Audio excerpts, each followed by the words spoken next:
자, 익스트로드 어렁패스. 익스트로드 어렁패스도 우리 팔롬이랑 거의 같다고 보시면 되는데, 얘는 설명에 나오다시피 큐빅이죠. 경로를 따라서 사각형을 그려줍니다.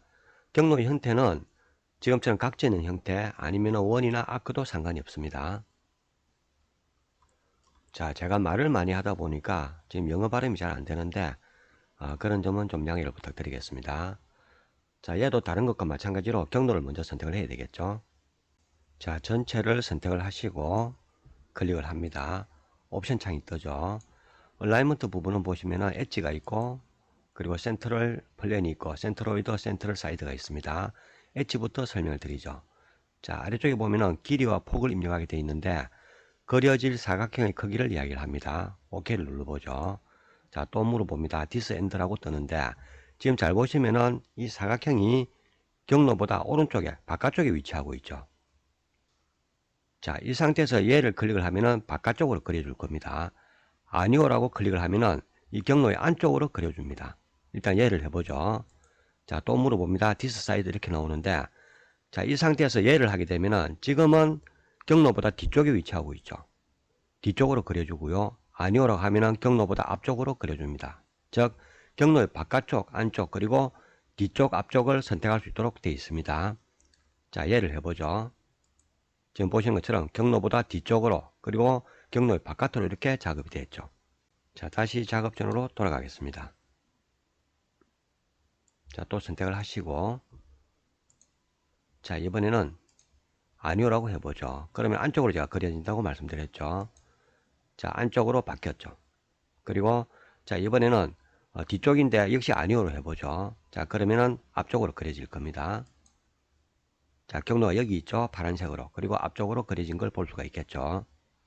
자, 다시 작업존으로 돌아가서 이번에는 다른 옵션을 선택을 해보죠. 이번에는 엣지 말고 센트럴 플랜. 자, 그리고 치수는 똑같이 하겠습니다. OK를 눌러보면은 물어보죠. 센트럴 플랜이니까 엣지의 중간입니다. 가운데죠. 가운데부터 시작하는데 이쪽으로 그리겠냐. 얘를 하면은 바깥으로 그리죠. 경로의. 아니오를 하면은 아까처럼 경로의 안쪽으로 그려질 겁니다. 자, 얘는 중간이기 때문에 그 다음에 앞쪽 뒤쪽 이런 개념이 없죠. 그냥 얘를 해보죠. 자, 그러면은 경로보다 바깥쪽 이렇게 작업되었죠. 자, 돌아가서 이번에는 아니오로 해보죠. 그러면은 안쪽으로 그려지겠죠. 자, 경로가 여기 있고 안쪽으로 그린 걸 볼 수가 있겠죠. 자, 다시 작업전으로 돌아가서 또 다른 옵션을 선택을 해보죠. 이번에는 센트로이드. 자, 센트로이드는 정중앙이겠죠. OK를 합니다. 자, 정중앙인데도 이렇게 물어보죠. 그 이유가 있겠죠. 지금 우리가 이렇게 사각형 형태에서 작업을 하기 때문에 사실 시작점을 어디를 해도 별 상관이 없죠. 정중앙이니까. 하지만 모양이 불규칙적인 모양일 때는 시작점이 어디냐에 따라 가지고 결과가 다르게 나올 수는 있겠죠. 자, 예를 하겠습니다. 이렇게 정중앙으로 만들어 주겠죠. 자, 다시 작업전으로 돌아가서 마지막 옵션이죠. 센트럴 사이드. 자, 오케이 합니다. 지금 보시는 것처럼 가운데는 가운데인데 아까는 길이 단위에서 가운데였죠. 이번에는 폭 단위에서 가운데입니다. 역시 왼쪽인지 오른쪽인지 물어보죠. 이 경로의 형태에 따라서 어디를 시작점으로 하느냐에 따라서 모양이 다르게 나올 수도 있다. 그렇게 보시면 되겠죠. 자, 예를 합니다. 자, 이번에 또 물어보죠. 뒤쪽으로 할 거냐, 앞쪽으로 할 거냐. 지금은 뒤쪽이죠. 이 상태에서 예를 하면은 경로보다 뒤쪽으로 작업이 되겠죠. 자, 다시 돌아가서 똑같이 선택을 합니다. 자, 이번에는 아니오로 해보죠. 그러면은 앞쪽으로 그려주겠죠. 자, 이렇게 경로보다 앞쪽으로 작업을 해주죠. 자, 얘를 활용을 하면은 우리 프레임 만들 때 상당히 도움이 되겠죠. 뭐 예를 든다면은 창문털 아니면 문털 이런 데도 활용이 많이 될 겁니다. 자, 얘는 경로의 형태와는 크게 상관없이 작업이 다 됩니다. 이번에는 완전히 닫혀있는 사각형이죠. 정상적으로 작업이 잘 되었죠. 센터에서 작업이 잘 되었습니다. 자, 이번엔 원이죠. 원에도 제가 작업을 해보죠. 잘 됐죠. 자, 이번에는 아크입니다.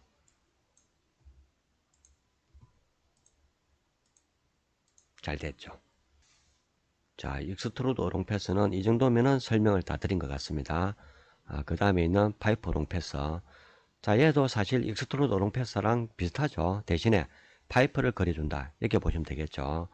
자, 경로는 그대로 사용을 하겠습니다. 작업전으로 돌아가서 한번 보죠. 자, 얘도 당연히 경로를 먼저 선택을 해야 되겠죠. 경로를 선택을 하고, 그리고 파이프 어롱 패스 클릭. 자, 여기 옵션이 많이 뜹니다. 일단 하나씩 제가 설명을 드리겠습니다.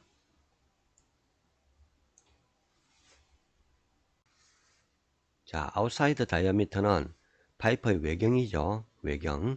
인사이드 다이어미터는 파이프의 내경을 이야기를 합니다. 넘버 오브 세그먼트는 파이프를 만들 때 그리는 원 있죠. 그 원의 세그먼트 개수를 이야기를 하고요. C포인트의 노드는 자, 이 경로 부분에 원을 그리게 될 텐데 원과 경로가 만나는 부분에 가이드 포인트를 만들겠느냐, 즉 원의 중심점을 만들어서 표시하겠느냐, 그런 뜻으로 보시면 되겠죠. 자, 그 다음에 C라인 레이어 네임은 이 경로 부분을 레이어로 만들고 그 레이어 이름을 뭘로 정하겠느냐, 그런 뜻으로 보시면 됩니다. 자, 그 다음에 Move Pass into Pipe 그룹 되어 있는데 이 경로 부분을 파이프에 포함시켜서 그룹으로 만들겠느냐, 그런 뜻으로 보시면 됩니다.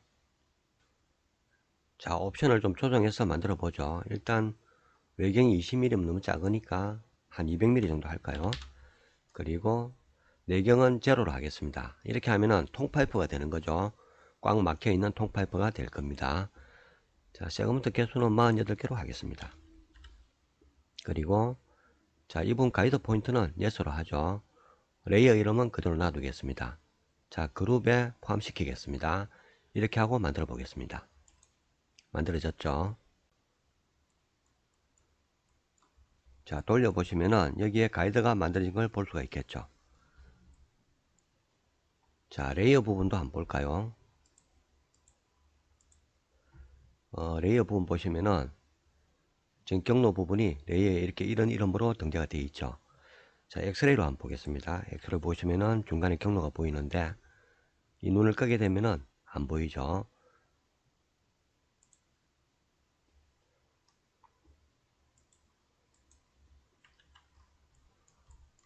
자, 다시 작업전으로 돌아가겠습니다. 자, 이번에는 옵션을 좀 바꿔서 작업을 해보죠. 이번에는 내경 부분을 집어넣겠습니다.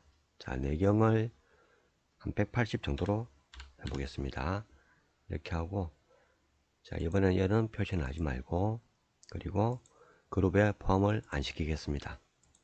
자, 만들어졌죠? 보시면은 이렇게 내경이 표시가 되겠죠. 완전한 파이프 형태로 만들어졌습니다. 자, 나머지 옵션은 뭐 설명드릴 게 별로 없는 것 같습니다. 그렇죠? 자, 그러면은 다른 부분에도 똑같이 한번 만들어 보겠습니다. 자, 이번에는 200mm가 너무 크니까 한 50mm 정도로 해보겠습니다. 50mm. 그리고 자, 이 부분은 한 10mm 정도 만들어졌죠. 여기도 마찬가지겠죠.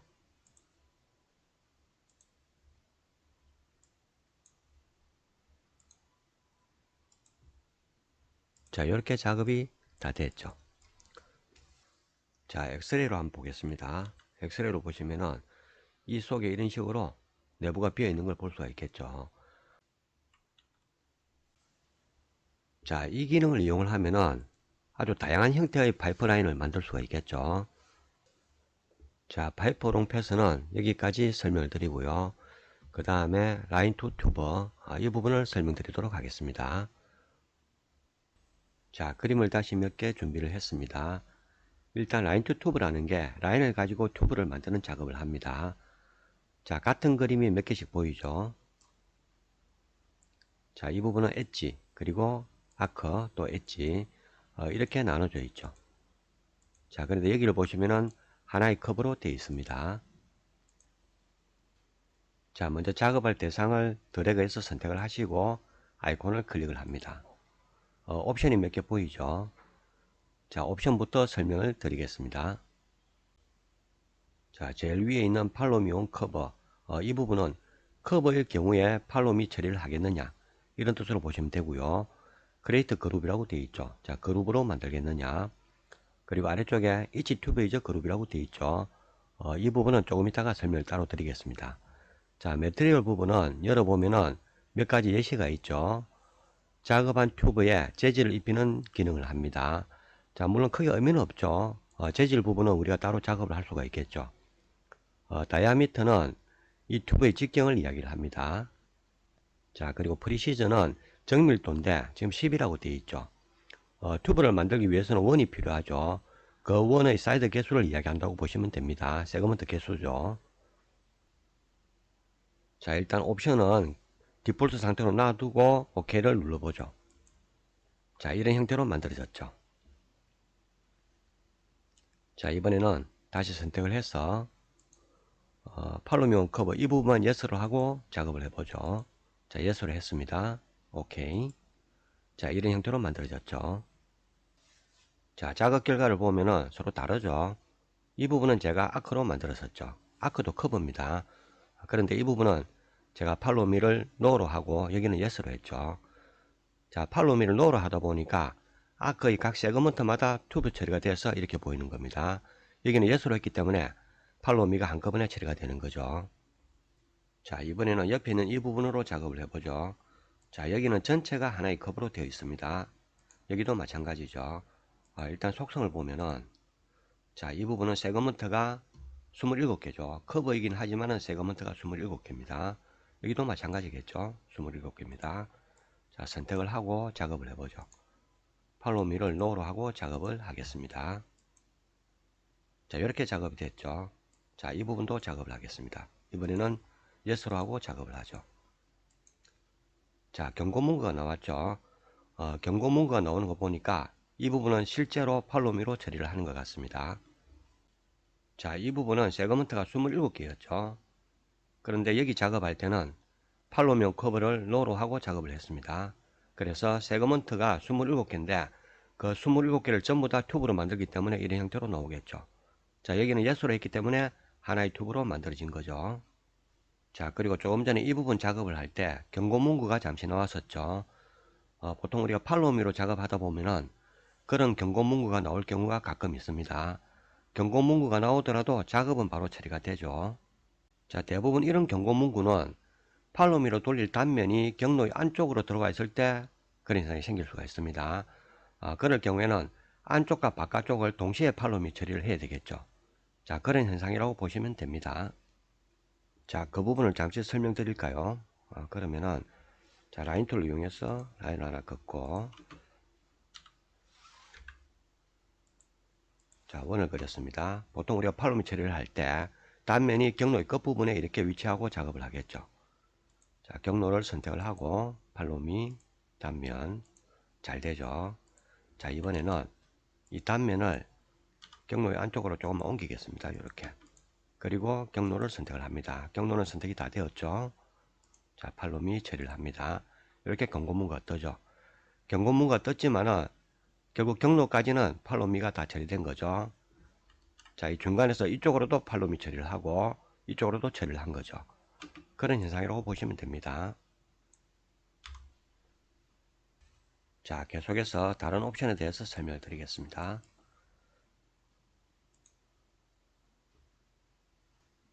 자, 지금 보시면은 이 부분은 각각 엣지로 나눠져 있습니다. 그렇죠. 자, 전체를 선택을 하고 클릭을 해서 세 번째 있는 each tube is group. 자, 이 옵션은 뭐냐면요. 각각의 튜브도 그룹으로 만들겠느냐. 그런 옵션으로 보시면 됩니다. 자, 윗부분이 yes로 되어 있기 때문에 당연히 전체는 그룹으로 만들어지겠죠. 지금 아랫부분은 no로 하고 작업을 하면은 바깥 부분은 당연히 그룹입니다.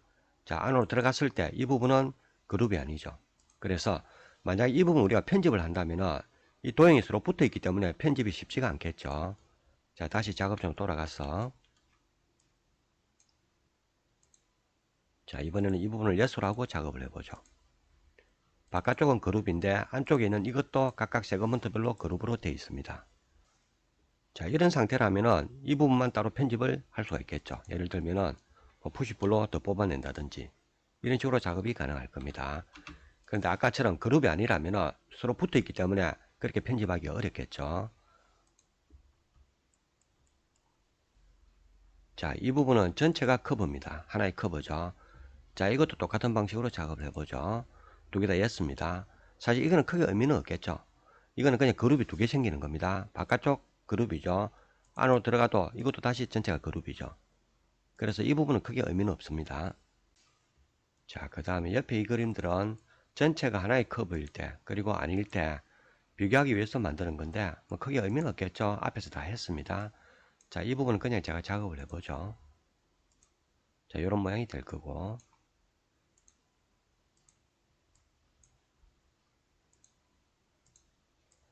자, 여기는 각각이 엣지로 되어 있겠죠. 이렇게 되고요. 여기는 하나의 컵으로 만들어지겠죠. 자, 이런 단순한 형태만 작업이 가능한 게 아니라 이런 모양도 작업이 가능합니다. 좀 복잡하죠, 모양이. 전체가 이렇게 건물 형태로 되어 있고 휘어 있습니다. 그렇죠. 자, 이 부분도 작업이 가능하겠죠. 자, 이런 식으로 작업이 됩니다. 자, 라인 튜토브는 이 정도만 하면 설명이 될 것 같고요. 계속해서 카페오롱 패서 이 부분을 설명드리도록 하겠습니다. 자, 그림을 다시 준비를 했습니다. 일단 카페오롱 패서는 이름에서 알 수 있듯이 경로를 따라서 복사를 하는 기능이죠. 일종의 배열 복사인데 우리 기본 툴에도 배열 복사를 할 수가 있죠. 무브 툴이나 회전 툴을 이용하면 배열 복사가 가능합니다. 차이점이 있다면 기본 툴로는 직선 방향 또는 원의 형태로만 복사가 가능하죠. 그런데 얘는 경로가 어떤 모양이든 상관없이 복사를 할 수가 있습니다. 자, 이 기능을 사용하시려면 주의사항이 있는데, 첫째는 경로가 되는 부분은 무조건 커브 형태로 해야 됩니다. 그리고 복사할 대상은 그룹이거나 컴포넌트로 만들어져야 됩니다. 자, 예를 들면은 제가 라인 툴을 이용해서 이런 식으로 그려보면은, 자, 이 부분은 각각 끊어진 엣지로 되어 있죠. 이 상태에서는 카피 어롱 패스를 하게 되면은 전체적으로 적용되는 게 아니라 선택한 부분만 적용이 됩니다. 자, 그래서 이 전체를 선택을 해서 한 개의 컵으로 만들어야 되겠죠. 자, 한 개의 컵으로 만들기 위해서는 웰드 기능을 이용을 하면 됩니다. 웰드 기능을 하는 툴은 많이 있죠. 많이 있는데 우리 파워바에도 그 기능을 하는 툴이 있습니다. 이 부분을 보시면은 슈퍼 웰드라고 있죠. 자, 얘를 클릭을 하면은 전부 다 한 개의 컵으로 만들어졌겠죠. 자, 이 부분은 나중에 다시 설명을 드리겠습니다. 얘는 일단 지우겠습니다. 자, 그 다음에 복사할 대상을 선택을 하고 그룹이나 컴포넌트로 만듭니다. 저는 컴포넌트를 추천합니다. 자, 그 이유는 조금 이따가 설명을 드리겠습니다. 메이크 컴포넌트. 자, 이 상태에서 카페용 패스를 실행하시면 되는데 먼저 경로를 선택을 하고 실행하셔도 됩니다. 상관없습니다. 자, 실행을 하면은 화면 아래쪽에 보면은 보시피 창에 복사 간격을 입력하라고 뜨죠. 지금 1000mm라고 되어 있는데 이 상태로 바로 실행을 해보죠. 대상을 클릭을 합니다. 자, 이러면은 1000mm 간격으로 복사가 되겠죠. 그리고 아직까지 마우스 커서가 흰색이죠. 아직 실행 중입니다. 자, 이 상태에서 다시 간격을 변경을 해보죠. 500이라고 입력하겠습니다. 그리고 엔터를 치면은 500mm 단위로 바뀌겠죠. 자, 다시 1000mm로 입력하겠습니다. 자, 작업이 원하는 대로 되었다면은 스페이스 키를 한번 눌러줘야죠. 그래야지 기능이 종료가 됩니다. 자, 우리가 간격을 1000mm 간격으로 복사를 했죠. 1000mm가 되는지 대충 체크를 해보죠. 이 부분이 곡선이기 때문에 정확하게 측정은 못하겠지만은 일단 체크를 해보겠습니다. 이 부분이 지금 컴포넌트죠. 컴포넌트 안으로 들어가면은 자체적으로 축을 가지고 있죠. 자, 그룹이나 컴포넌트는 자체적으로 축을 가지고 있습니다. 지금 보시면은 이 축의 원점이 있죠. 원점에서 다음 컴포넌트의 축의 원점까지 그 거리가 대략 1000mm 정도 나오겠죠. 대충 이 정도 되겠습니다. 자, 이 정확한 건 아닙니다. 그냥 2mm 이렇게 재보죠. 자, 이 정도 자르고 길이를 재보겠습니다. 1000mm 언저리가 나와야 되겠죠. 자, 16mm 정도 나옵니다. 맞겠죠? 자, 이번에는 오른쪽에 있는 도형으로 작업을 해보죠. 일단 참고로 말씀드리면은 왼쪽에 있는 아크와 오른쪽 아크는 모든 게 똑같습니다. 크기도 같고 반지름도 똑같습니다. 자, 똑같이 1000mm를 해서 작업을 해보죠. 작업이 끝이 났는데 결과가 좀 다르죠. 잘 보시면은 자, 이쪽은 아크의 바깥쪽으로 만들어졌죠. 근데 여기는 아크의 안쪽으로 만들어졌죠. 그리고 시작 위치도 이쪽은 왼쪽이 시작인데 여기는 오른쪽이 시작이죠. 자, 결과가 좀 다르게 나옵니다. 자, 이런 결과가 나오는 이유는 우리가 그려놓은 이 커브 있죠. 커브가 어디서 시작하느냐, 시작점이 어디냐에 따라서 다른 결과가 나옵니다.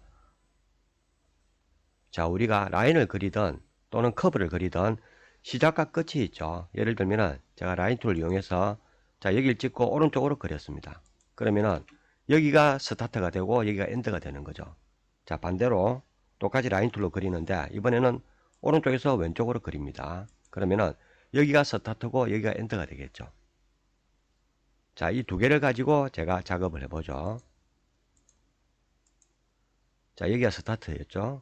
자, 이번에는 여기가 스타트였죠. 자, 지금 보신 것처럼 각 커브의 시작점에서 먼저 복사가 시작된다. 그렇게 보시면 됩니다. 자, 시작점은 그렇다 치고 우리가 결과물을 봤을 때 이 부분은 아크의 바깥쪽에 그리고 여기는 아크의 안쪽으로 복사가 됐죠. 자, 그 이유도 있겠죠. 제가 아까 말씀드릴 때 그룹이나 컴포넌트는 자체적으로 축을 가지고 있다고 말씀드렸죠.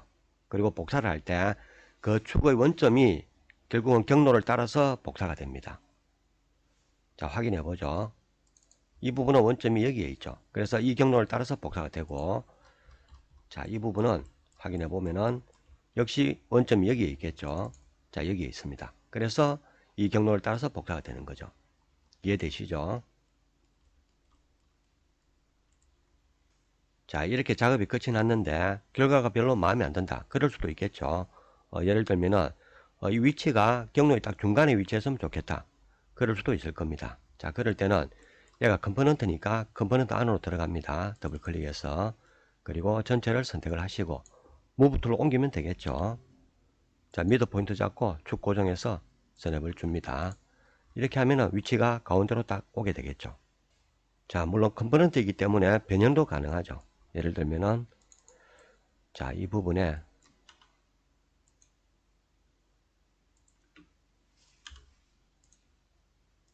자, 이렇게 홈을 팠습니다. 그러면은 전체가 다 적용이 되어 있겠죠. 이렇게. 자, 제가 아까 처음에 말씀드릴 때 그룹보다는 컴포넌트를 추천한다고 말씀드린 이유가 여기에 있다고 보시면 됩니다. 자, 이렇게 작업을 하고 나면은 이 부분에 난간을 만들 수도 있겠죠. 예를 들면은 자, 복사를 좀 하죠. Z쪽 방향으로 200mm 정도 그리고 곱하기 3. 자, 이렇게 해서 우리가 아까 배웠던 라인 투 튜브 있죠. 자, 그걸 활용해서 한번 만들어 보죠. 자, 이 부분은 한 30mm 정도 주면 되겠죠. 자, 이렇게 난간도 만들 수가 있을 겁니다. 자, 그리고 방향이 별로 마음에 안 든다. 방향을 돌리고 싶다. 그럼 또 돌려야죠. 자, 90도로 돌리면 되겠죠.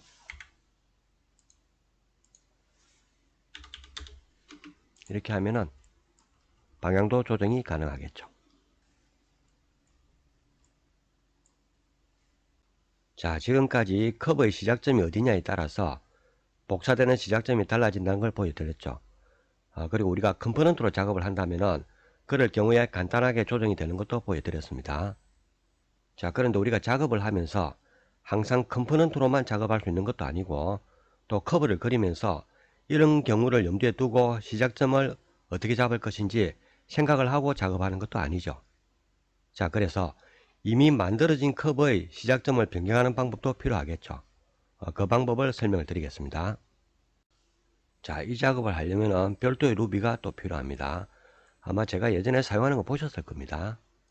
우리 프레도6 컬렉션에 있는 프레도 툴 얘를 이용하면 되는데 자, 여기 기능이 많이 있죠. 이 중에서 아래쪽에 보시면은 리부트 커브라고 있죠. 얘를 쓰면 됩니다. 자, 그림을 다시 한번 그려보죠. 제가 왼쪽을 클릭을 하고 그려줍니다. 이번에는 아까처럼 오른쪽 클릭하고 그려보죠. 자, 이 컴포넌트는 변형이 많이 되었으니까 따로 하나 그리겠습니다.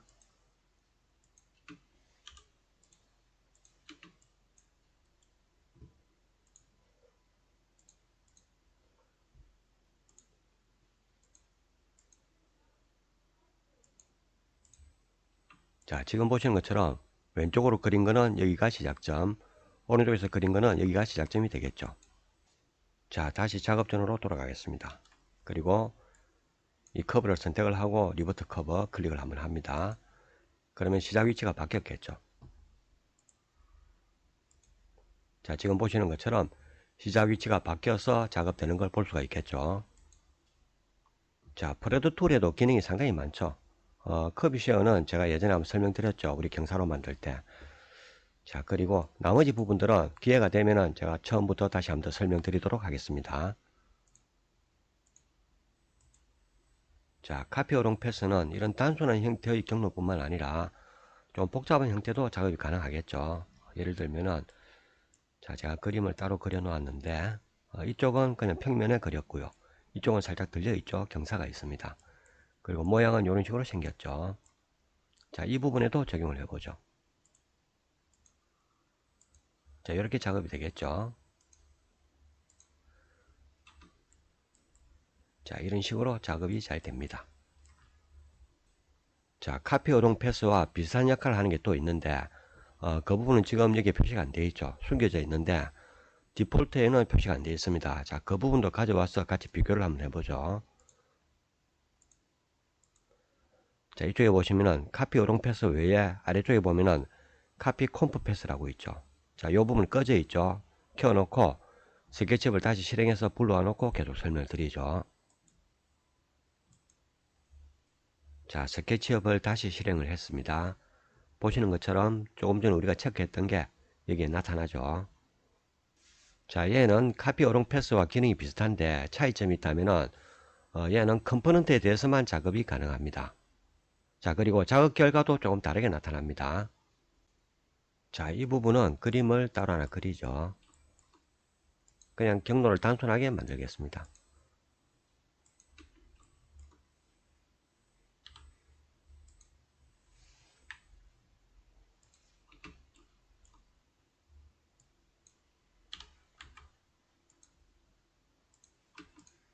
자, 경사가 있도록 제가 그림을 그렸고요. 자, 컴포넌트도 다시 만들까요?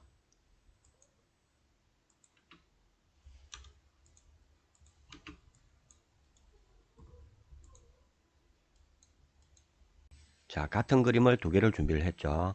왼쪽에 있는 거는 카피 어롱 패스로 작업을 하고 오른쪽에 있는 거는 카피 콤프 패스로 작업을 해서 서로 어떻게 다른지 비교를 해 보겠습니다. 자, 일단 카피 콤프 패스는 경로가 반드시 커버여야지 됩니다. 물론 카피 어롱 패스도 마찬가지죠. 하지만 카피 어롱 패스는 경로 부분이 엣지로 되어 있을 경우에는 엣지로 되어 있는 부분까지는 적용이 되죠. 그런데 카피 콤프 패스는 아예 작업 자체가 안 됩니다. 그래서 무조건 커브로 만들어야 됩니다. 자, 지금은 얘가 속성이 엣지로 되어 있죠. 그래서 선택을 하고 여기는 웰드를 클릭해서 강제로 커브로 만들겠습니다. 자, 이렇게 하면은 얘는 속성이 엣지에서 커브로 바뀌었죠. 자, 먼저 카피 오롱 패스로 작업을 해보죠. 자, 작업이 잘 됐죠. 그런데 이 부분을 가지고 카피 콤프 패스를 하면은 작업이 안 될 겁니다. 자, 선택을 했죠. 클릭을 하면은 이런 식으로 커브를 선택하라고 뜹니다. 얘는 엣지니까 작업이 안 되는 거죠. 자, 다시 선택을 하고 카피 오롱 패스. 자, 이 부분은 카피 콤프 패스로 작업을 해보죠. 선택을 하고 자, 옵션 창이 뜨죠. 자, 컴포넌트 부분에 수멜리라고 되어 있는데 수멜리가 누군가 하면요, 제가 지금 스케치업 프로 2022를 사용하고 있죠. 처음 설치했을 때 사람 나오죠. 그 사람 이름이 수멜리입니다. 자, 여기를 클릭해 보면은 수멜리도 있고 우리가 만들었던 컴포넌트 1, 2, 3, 4가 있죠. 자, 4번을 선택하겠습니다. 자, 그 다음에 아래쪽에 스페이싱, 이 부분은 간격이죠. 간격이 지금 500mm 되어 있는데 그냥 하겠습니다.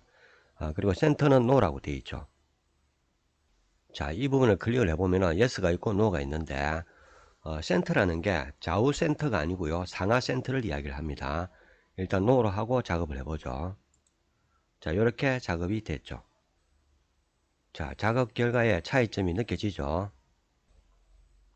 자, 일단 카피 어롱 패스는 경로에서 수직 방향으로 이렇게 복사가 되죠. 하지만 카피 콤프 패스는 보시면은 경사도를 따라서 그대로 복사가 됩니다. 그렇죠.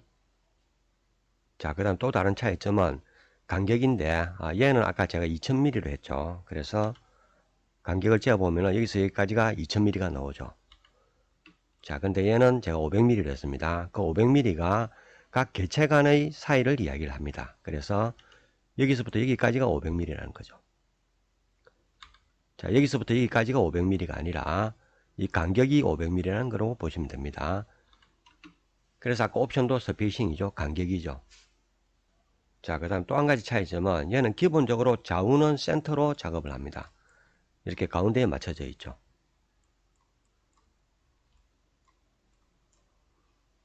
자, 다시 작업전으로 돌아가서 이번에는 센터를 예스로 하고 작업을 해보죠. 자, 나머지 옵션은 컴포넌트 폼만 선택을 하고요. 이 부분을 예스로 해서 작업을 해보죠. 자, 예스로 했더니 좌우뿐만 아니라 상하도 센터로 맞춰주죠. 자, 이런 차이점이 있다고 보시면 됩니다. 자, 우리가 작업을 하면서 이런 결과를 원하면은 카피 오롱 패스, 그리고 이런 결과를 원하면은 카피 콤프 패스를 사용하시면 되겠죠.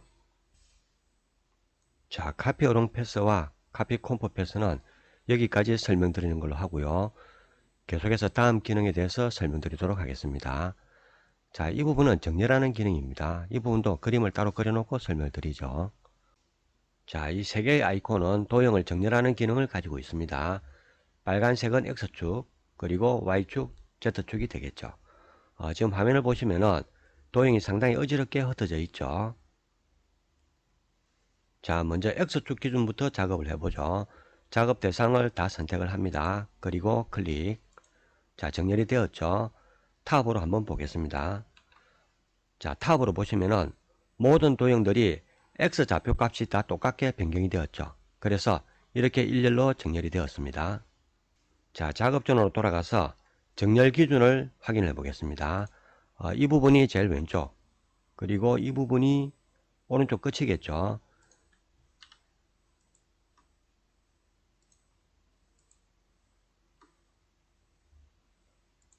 자, 이 사이 거리를 한번 보죠. 대략 12,000 정도 나오는데 딱 중간이면 그 6,000 정도 나오겠죠. 자, 6,000. 자, 여기가 6,000입니다. 다시 선택을 해서 정렬을 해보죠. 자, 지금 보시는 것처럼 제일 왼쪽 값과 오른쪽 값 두 개를 나누기 2를 해가지고 중간으로 정렬을 시켜주죠. 자, 이번에는 Y축 기준으로 작업을 해보겠습니다. 다시 작업전으로 돌아가서 자, 모든 도형들이 Y축의 값이 똑같게 이렇게 정렬이 되죠. 자, 역시 정렬 기준은 X축과 똑같습니다. 제일 아래쪽과 제일 위쪽 나누기 2를 해서 중간값을 찾아서 정렬을 하겠죠. 자, 다시 작업전으로 돌아가서 이번에는 Z축 기준으로 한번 보죠. 자, 이건 프론트로 보시는 게 좋을 것 같네요. 프론트로 보시고 클릭. 자, 이렇게 정렬이 되겠죠. 자, 만약에 이 세 개를 순차적으로 다 실행하면은 한 곳으로 다 모이게 되겠죠. 그것도 한번 확인해 보죠. 자, 이렇게 한 곳으로 다 모였죠. 자, 얘도 작업을 할 때 주의사항이 있습니다. 작업 대상은 반드시 그룹이나 컴포넌트로 되어 있어야 됩니다. 자, 이걸 지우고 그림을 따로 하나 그려볼까요? 좀 크게 그리겠습니다. 자, 얘는 지금 그룹이 아니죠. 이 상태에서 실행을 하게 되면은 딱 붙어버리죠. 자, 이렇게 없어져 버리죠. 그래서 작업 대상은 반드시 그룹이나 컴포넌트로 되어 있어야 됩니다. 자, 정렬 기능은 이 정도 하면 될 것 같고요. 계속해서 드롭 기능에 대해서 설명드리겠습니다. 자, 그림을 하나 더 준비를 했습니다. 일단 드롭이라는 게 위에서 아래로 떨어뜨리는 거죠. 그래서 Z축 방향으로만 동작을 합니다. X축이나 Y축으로는 작동을 하지 않습니다. 자, 지금 보시는 것처럼 이런 지형이 있다고 가정을 하고요. 이 지형 위에 우리가 균일하게 나무를 심거나 아니면은 말뚝을 박거나 그런 작업을 할 경우가 있겠죠. 그럴 때 드롭 기능을 활용하면 아주 쉽게 작업을 할 수가 있습니다. 자, 이 기능을 사용할 때도 주의사항이 있는데 일단 떨어뜨릴 대상은 반드시 그룹이나 컴포넌트로 되어 있어야 됩니다. 하지만 지형 쪽은 꼭 컴포넌트나 그룹일 필요는 없습니다. 자, 그렇지만 떨어뜨릴 대상은 컴포넌트로 작업하는 게 나중에 수정할 때 좀 더 편하겠죠. 자, 이 부분을 보시면은 떨어뜨릴 대상은 전부 균일한 높이에 들어가 있죠. 물론 균일하지 않아도 상관은 없습니다. 자, 드롭 기능에는 두 가지가 있는데 첫 번째는 드롭 인터섹션, 두 번째는 드롭 레벨입니다. 인터섹션이 교차 지점이죠. 그래서 떨어뜨릴 대상과 지면의 교차 지점이 서로 만나게 됩니다. 자, 교차 지점을 어떻게 확인하는가 하면요. 일단 얘는 그룹이나 컴포넌트로 만들어야 된다 그랬죠. 그러면은 그룹이나 컴포넌트는 각각 자기의 축이 있죠. 그 축의 원점과 지면이 만난다. 그렇게 보시면 됩니다. 자, 예를 들어서 더블 클릭해서 보면은 이 축의 원점이 있죠. 이 부분과 이 지면이 만난다. 그렇게 보시면 됩니다. 자, 이 도형과 만나는 게 아니고 이 축의 원점과 만난다. 그렇게 보시면 되겠죠. 자, 일단 작업을 해보겠습니다. 떨어뜨릴 대상을 전체를 드래그해서 선택을 하시고 클릭을 하면 되겠죠. 자, 이렇게 지면과 만나게 되겠죠. 자, 작업 결과를 확인해 보면은 원점과 만나다 보니까 이런 식으로 살짝 뜨는 경우가 있겠죠. 자, 이럴 때는 우리가 컴포넌트죠. 그래서 컴포넌트 안으로 들어가서 무브 툴로 원점 부분으로 옮겨 주셔도 되고, 아니면은 이 부분을 우리가 푸시풀로 좀 늘려도 되겠죠. 자, 푸시풀 선택하시고 적당히 쭉 밀어 넣으면 되겠죠. 이렇게 하면은 전체가 다 이렇게 지면 속으로 들어가게 됩니다. 자, 이번에는 아예 처음부터 원점 부분을 옮겨 놓고 작업을 해 보겠습니다. 다시 작업전으로 돌아가겠습니다. 자, 얘는 작업전으로 돌아갈 때 이렇게 하나씩 돌아갑니다. 그 말은 작업을 할 때도 하나씩 작업한다. 그렇게 보시면 되겠죠. 자, 다시 작업전으로 돌아왔습니다. 자, 이 부분이 원점이죠. 도형을 무브 툴로 옮겨서 원점의 중앙에 갖다 놓도록 하겠습니다. 자, 그러려면 원의 중심점을 찾아야 되겠죠.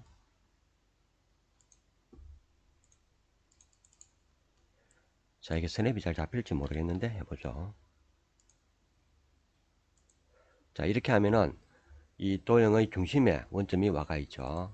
자, 이렇게 작업을 하면 되는데 이렇게 해도 안 붙는 부분이 생길 수는 있습니다. 어차피 교차점으로 연결이 되기 때문에. 자, 아까보다는 많이 들어갔지만 여전히 떠가 있죠. 이런 부분은 아까처럼 무브 툴로 뽑아내면 되겠죠. 자, 만약에 작업을 하기 전에 미리 무브 툴로 뽑아낸다면은 재밌는 현상이 생깁니다. 자, 그거 한번 보여드릴까요? 다시 작업전으로 돌아가겠습니다. 자, 작업전으로 돌아왔죠.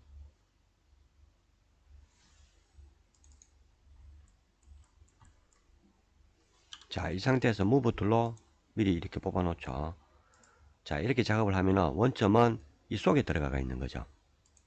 자, 이렇게 하고 작업을 해 보겠습니다. 자, 요거밖에 안 내려가죠. 자, 한 번 더 작업을 해 보겠습니다. 역시 요거밖에 안 내려가죠. 자, 그 이유가 지금 원점은 이 속에 들어가 있는 거죠. 그래서 이 원점의 입장에서 봤을 때는 이 부분이 지면이 아니라 이 도형의 아랫부분이 지면이 되는 겁니다. 그러니까 요거밖에 안 내려가는 겁니다. 대신에 원점이 움직이면서 지면도 같이 움직이죠. 그래서 연속적으로 작업은 가능합니다. 자, 이 상태에서 계속 클릭을 해서 원하는 부분까지 집어넣을 수는 있겠죠. 물론 뭐 실전에서 이렇게 하시는 분들은 없겠죠. 자, 어쨌든 이런 식으로 작업도 가능합니다. 자, 교차점 드롭은 이 정도만 하면 설명이 될 것 같고요. 그 옆에 있는 드롭 레벨에 대해서 설명드리도록 하겠습니다. 자, 드롭 레벨도 똑같이 드롭 기능을 하는데 얘는 Z축의 높이를 입력을 해서 그 높이까지 드롭을 합니다. 지금 그림을 보시면은 제가 100mm, 200mm 이렇게 표시를 해놨죠. 자, 선택을 하고 드롭을 해보죠. Z축의 높이를 입력하라고 되어 있습니다. 지금 100mm라고 되어 있죠. OK를 하면은 이 100mm까지 드롭이 됐겠죠. 프론트로 보시면은 여기까지 드롭이 됐습니다. 자, 이쪽은 잘 안 보이죠. 여기는 엑스레이로 한번 보겠습니다. 이렇게 드롭이 되어 있겠죠. 자, 다시 올려놓고 여기가 200mm죠. 이번에는 200mm 드롭을 해보겠습니다. 자, 200mm까지 드롭이 됐죠. 자, 드롭 기능은 이 정도만 하면 될 것 같습니다. 그 다음에 그 옆에 있는 미러 툴, 이 부분을 설명드리겠습니다. 자, 미러라는 게 거울이죠. 그래서 특정 객체를 거울에 비치는 것처럼 반대쪽에 똑같이 복사를 하는 걸 이야기를 합니다. 자, 스케치업 자체적으로도 뒤집는 기능이 있죠. 예를 들면은 스케일 툴을 이용해서 우리가 뒤집을 수도 있고, 그리고 플리어보론 기능을 이용해서 뒤집을 수도 있습니다. 하지만 얘들은 단순히 뒤집기만 할 뿐이고 복사하는 기능은 없죠. 그런데 미러 툴은 복사를 해서 뒤집기까지 한 방에 처리를 할 수가 있습니다. 자, 사용 방법은 아주 간단합니다. 먼저 복사할 대상을 선택을 하시고 툴을 클릭한 다음에 자, 대상 앞에 거울을 만들어 주시면 되겠죠. 그렇다고 해서 거울을 다 그릴 필요는 없고 가로 세로만 그려 주시면 됩니다. 자, 예를 들어서 이 앞쪽으로 복사를 한다면은 가로를 그리고 세로를 그려주면 되겠죠. 그러면 똑같이 복사가 되는 걸 볼 수가 있겠죠. 자, 가로 세로를 그릴 때는 길게 그릴 필요는 없습니다. 짧게 그리더라도 가로 세로만 표시를 하면 됩니다. 다시 작업장으로 돌아가서 이번에 이 앞쪽으로 해보죠. 똑같이 선택을 하고 툴을 클릭을 해서 자, 앞쪽으로 합니다. 이러면은 이쪽으로 복사가 되겠죠. 자, 만약에 복사를 할 때 일정 거리를 띄워서 하고 싶다. 그러면은 역시 거울도 띄워 놓으면 되겠죠. 예를 들면은 자, 여기서 제가 한 100mm 정도 띄우겠습니다.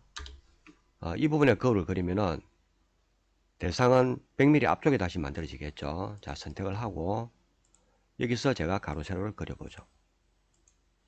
자, 이렇게 사이가 벌어지겠죠. 그러면은 여기서 여기까지는 200mm가 되겠죠.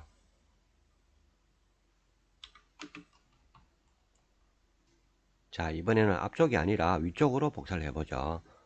위쪽으로 복사를 한다면 거울의 위치가 달라지죠. 그 말은 거울의 가로 세로도 달라진다. 그렇게 보시면 되겠죠. 지금까지는 제가 앞쪽으로 작업할 때는 거울의 세로 방향이 Z축이었죠. 자, 하지만 위쪽으로 할 때는 세로 방향이 X축이나 Y축이 돼야 되겠죠. 다시 작업장으로 돌아가서 한번 보겠습니다. 자, 선택을 하고 거울이 위에 있다고 상상을 하시면 되겠죠. 그러면 가로, 세로 이렇게 그려야 되겠죠. 자, 이렇게 하면 위로 복사가 됩니다. 자, 이번에는 위로 복사를 하는데 일정한 만큼 거리를 띄워서 복사를 해보죠. 다시 작업장으로 돌아가서 자, 마우스를 꼭 지점 부분에 가지고 가면은 이렇게 포인트가 생성이 되죠. 이 상태에서 클릭을 하지 마시고 그냥 마우스를 위로 드래그를 합니다. Z축 방향으로. 그러면은 지금 보시는 것처럼 파란색의 점선이 아주 가늘게 보이죠. 자, 띄울 거리만큼 가져가서 클릭을 합니다. 그리고 가로 세로를 그려주면 되겠죠. 자, 이렇게 하면은 요만큼 띄워서 복사가 되겠죠. 자, 제가 조금 전에 작업을 할 때 Z축 방향으로 가늘게 점선이 보였죠. 이 점선이 경우에 따라서는 안 나타나는 경우가 있습니다. 물론 우리가 작업을 할 때는 대개는 가이드선을 만들어 놓고 작업을 하죠. 그럴 때는 크게 문제가 없는데 가이드를 안 만들고 작업할 때는 지금처럼 점선이 보이면은 작업하기가 편한데 점선이 안 보이면은 위치 잡기가 상당히 어렵습니다. 그럴 때는 이런 식으로 하시면 됩니다. 다시 작업장으로 돌아가서 자, 드래그를 할 때 Shift 키를 누른 상태로 드래그를 합니다. 그러면은 파란색 선이 보이게 되는데 자, 이렇게 해도 안 보인다. 그러면 다른 방법을 써야죠. 자, 우리가 만약에 500mm를 띄운다면 라인 툴로 500mm만큼 라인을 그려주면 되겠죠. 자, 그런 다음에 이 부분을 잡고 작업을 하면 되겠죠. 그리고 얘는 지우면 됩니다. 자, 우리가 미러 복사를 할 때 항상 정방향으로만 하는 게 아니죠. 뭐 45도 각도로 할 수도 있을 겁니다. 그럴 때는 반드시 가이드가 필요합니다. 가이드가 없는 상태에서는 지금 마우스 위치가 좌표가 어떻게 되는지 알 수가 없다는 거죠. 그래서 가이드가 필요하겠죠. 예를 들어서 라인 툴로 이렇게 가이드를 만듭니다. 자, 그리고 선택을 하시고 이 방향으로 작업하면 되겠죠. 그러면 대각선 방향으로도 작업이 됩니다. 자, 미러 툴에 대한 설명은 이 정도면 충분히 드린 것 같습니다. 이번 시간은 미러 툴까지 설명드리는 것으로 하고 웰드 기능부터는 다음 시간에 계속 이어서 설명을 드리도록 하겠습니다. 제 영상이 여러분들 스케치업 공부를 하시는데 조금이라도 도움이 된다고 생각하신다면 구독과 좋아요 그리고 알람 설정 부탁드리겠습니다. 다음 시간에 뵙겠습니다. 감사합니다.